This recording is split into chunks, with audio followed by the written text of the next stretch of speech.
Today is January 12th, 2026, and Dan Bongino has still not agreed to debate comic Dave Smith. It's funny because Dan Bongino keeps on stating he doesn't need to debate or conversate with an irrelevant comic like Dave Smith, and he's like, you're just a comedian. He keeps saying stuff like that, but he's the one who decided that one of his first tweets back was just going to be a giant hate post towards Dave Smith, and for some reason declaring him like the leader of the anti-Zionist movement, which just makes no sense. It's just like they're the ones dubbing him this, and they're the ones acting like he has the power, and they're the ones making him relevant, they're the ones talking about him, and then in the same breath they'll say, you're so irrelevant, why are you talking to me? It just makes no sense. It's extra funny because on Dave Smith's podcast, Part of the Problem, he said that for him to achieve victory in this debate, he will need to get 80% of the votes, like in his favor, post-debate. Why this is funny is this is like, shouldn't be possible, right? Like, you know, like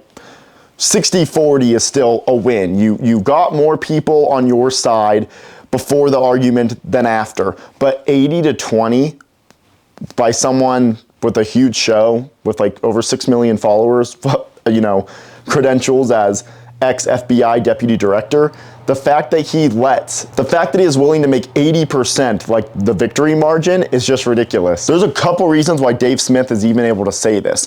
One, he usually wins the debates on this topic, if not always. Two, Dan Bongino is not going to accept, we all know this, he is not going to debate Dave Smith. They never do. And the whole point of that is that, sure, Dan Bongino has a big fan base, but it can only stay as long as they control the narrative. How do they control the narrative? By very blatantly and confidently lying to their own fan base. If his own fans watch his debate with someone else like Dave Smith, his own fans might just hear Dave Smith out. They might just actually be swayed in that debate. Like, they show up for Dan Bongino, but they leave thinking Dave Smith made some good points, and the debate goes in Dave's favor. You might be wondering like, oh, but why? You know, they came for Dan Bongino, they're clearly a fan. How could they possibly not side with him? Like, shouldn't Dan Bongino win by default because he's the one with such a huge base, and he's the one who would have a bunch of fans flooding that debate? But that's just not the case. Dan Bongino's fans genuinely believe he's telling the truth.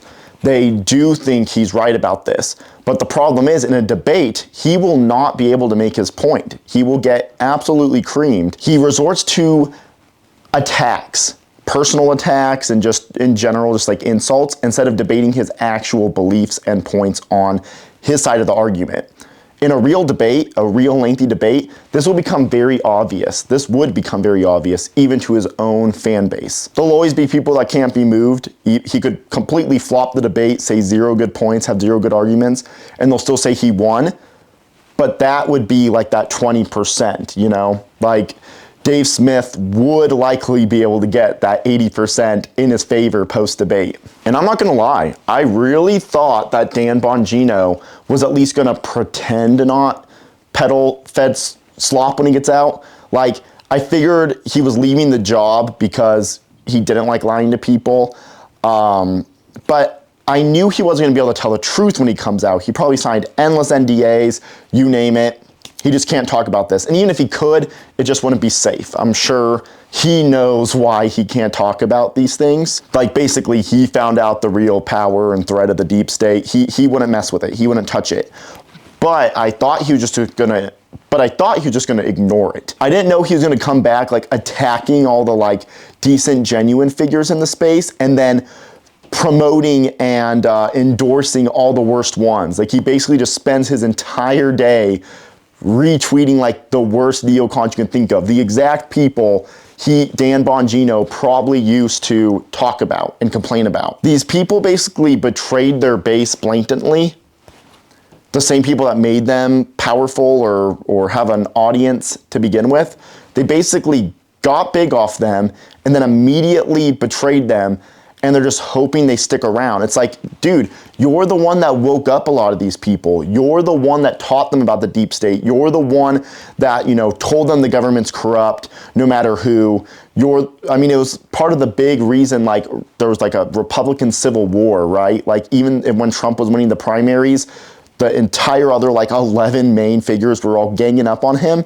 All the senators, all the congressmen, they're all anti-Trump, even though they were all Republicans, or at least running as one. So Dan Bongino basically like cultivates a fan base of like skeptics, and then he wonders why these people immediately don't buy his Fed slop and are ratioing him in his own comments. And what's even more weird is like, surely they see this. He's replying, he's getting defensive, he's arguing with his own fans, or I guess fans is the wrong word because they're probably not a fan anymore, but he's arguing with them in the comments. So he sees it, he knows, he can, actively see that people are liking the responses from even random fans are ratioing him at this point. And you would think he would just know, hey, this isn't working, but I guess this is what the job really is.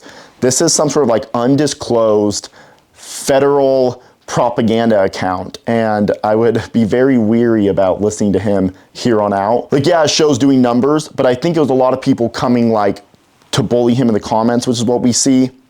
I think it was a lot of people maybe hoping he was gonna say something interesting or useful, or just curious about it in general. I don't think these were like supportive views. But yeah, it's been days since Dave Smith challenged him to the debate. I don't think we're gonna see any movement on this. We never do. I don't think Dan Bongino is gonna accept this debate request. I think it'd be a bad move.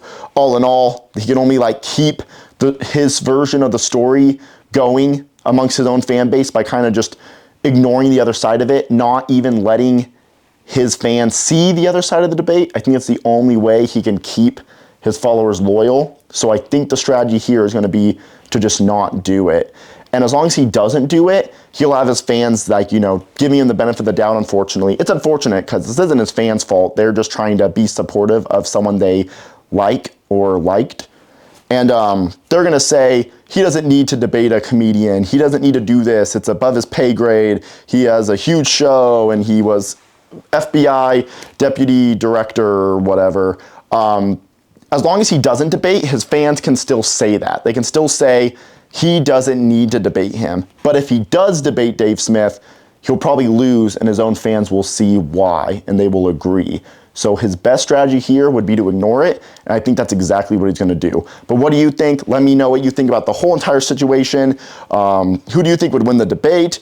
Why do you think it will or will not happen? There's a giant squirrel on my deck staring at me. Maybe I wonder what he thinks. But yeah, let me know what you think. We'll see what January 13th, 2026 looks like. But I'm sure we are still not going to see Dan Bongino agreeing to debate Dave Smith. Until next time.